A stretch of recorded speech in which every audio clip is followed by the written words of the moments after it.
दोस्तों, जैसे कि आप सभी को पता है कि बीएसएनएल जो है आगे से बहुत हद तक अपने आप को सुधार चुका है। बीएसएनएल हर एक सर्कल पे अपना काम बहुत बढ़िया तरीके से कर रहा है और जितने भी अपना सर्विस है उसको बेहतर करने की कोशिश कर रहा है।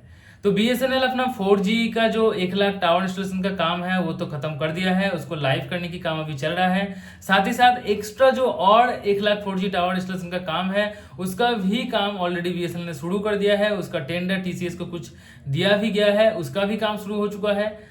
और बीएसएनएल अपना 5G का नेम भी रख दिया है यहाँ पे, क्वांटम 5G, उसको लॉन्च भी कर दिया गया है, उसके ऊपर भी बीएसएनएल काम कर रहा है।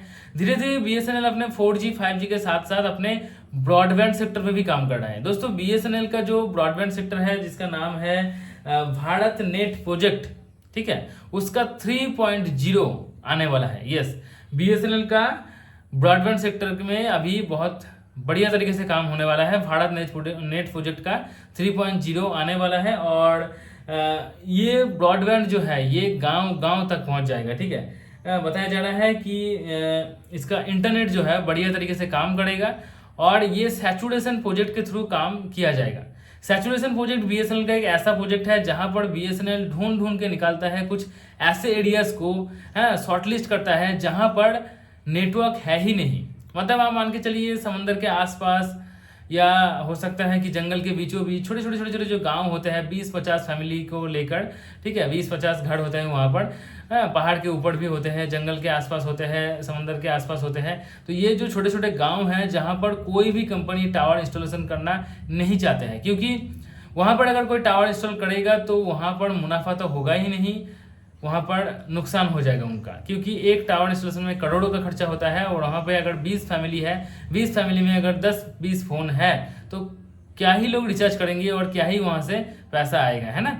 तो टावर को मेंटेन करने में और इंस्टॉल करने में, लाइव करने में बहुत ज़्यादा खर्चा होता है, तो इसीलिए वहाँ पर इंस्टॉल नहीं करते हैं प्राइवेट कंपनीज। लेकिन बीएसएनएल वहाँ पर भी काम करते हैं, क्योंकि बीएसएनएल एक गवर्नमेंट टेलीकॉम कंपनी है और गवर्नमेंट टेलीकॉम कंपनी होने के नाते बीएसएनएल को पूरे देश के जनता को देखना पड़ता है। ठीक है, तो इसीलिए बीएसएनएल वहाँ पे काम करते हैं और इसका नाम दिया है सैचुरेशन प्रोजेक्ट, क्योंकि सैचुरेशन प्रोजेक्ट में बीएसएनएल उस जगह को शॉर्टलिस्ट करते हैं जहाँ पर नेटवर्क है नहीं और वहाँ पे काम करते हैं। और ये जो सैचुरेशन प्रोजेक्ट का फंड है ये यूएसओएफ फंड से आता है, यूनिवर्सल सीरियल ऑब्लिगेशन फंड। यानी कि ये जो प्राइवेट कंपनीज यहाँ पर काम नहीं कर रहे हैं, जहाँ पर मुनाफा है वहाँ पर काम कर रहे हैं, तो इसीलिए सरकार के साथ उन्होंने एक चुक्ति कर लेते हैं और उस युक्ति के हिसाब से 5% सालाना, मतलब उनका जो प्रॉफिट होता है उसका 5% सालाना गवर्नमेंट को देना पड़ता है और वो 5% गवर्नमेंट यूएसओएफ फंड में जमा करते हैं। यूएसओएफ फंड के थ्रू पैसा उठाकर बीएसएनएल ये सब काम करते हैं। ठीक है, और अपने घर से भी पैसा लगाता है बीएसएनएल, लेकिन बीएसएनएल काम करता है।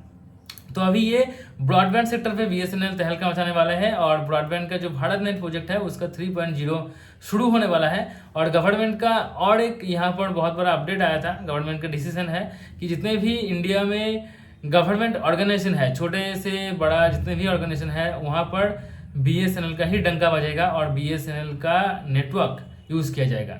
ठीक है, मतलब बैंक हो गया, हॉस्पिटल्स हो गया, स्कूल्स हो गया, छोटे छोटे ऑर्गेनाइजेशन हो गया, जहाँ पर भी गवर्नमेंट ऑर्गेनाइजेशन रहेगा वहाँ पर बीएसएनएल का ही ब्रॉडबैंड यूज़ करना पड़ेगा। और इसीलिए बीएसएनएल ब्रॉडबैंड पे और भी ज़्यादा जोर दे रहा है, क्योंकि गांव गांव तक बहुत ज़्यादा प्राथमिक स्वास्थ्य केंद्र होते हैं, उसके साथ छोटे छोटे हॉस्पिटल, छोटे छोटे प्रतिष्ठान भी होते हैं, शिक्षा प्रतिष्ठान। ठीक है, तो वहाँ पर अगर नेटवर्क स्ट्रांग नहीं करेगा तो कैसे वो लोग यूज़ करेंगे, है ना। और अगर नेटवर्क स्ट्रांग नहीं है और गवर्नमेंट बोल देगा तो थोड़ी यूज़ होगा, ऐसा तो नहीं होता है ना। गवर्नमेंट को बोलना ही पड़ेगा, साथ ही साथ उसको स्ट्रांग भी करना पड़ेगा नेटवर्क को, तब जाके लोग इसको यूज़ करेंगे। तो ये सारे के सारे काम बीएसएनएल का चल रहा है और बहुत जल्दी ये काम खत्म हो जाएगा। ठीक है, क्योंकि ये काम ऑलरेडी चल रहा है अभी। तो देखते हैं कि कब तक ये खत्म हो जाता है। आपको क्या लगता है कि बीएसएनएल कब तक प्रॉफिटेबल कंपनी बन जाएगा, नीचे कमेंट में जरूर बताइए। अगर वीडियो को पसंद आया तो प्लीज लाइक करना मत भूलिएगा, चैनल को सब्सक्राइब कर लीजिए, बेल आइकन को प्रेस करके ऑल नोटिफिकेशन पर क्लिक करना मत भूलिएगा।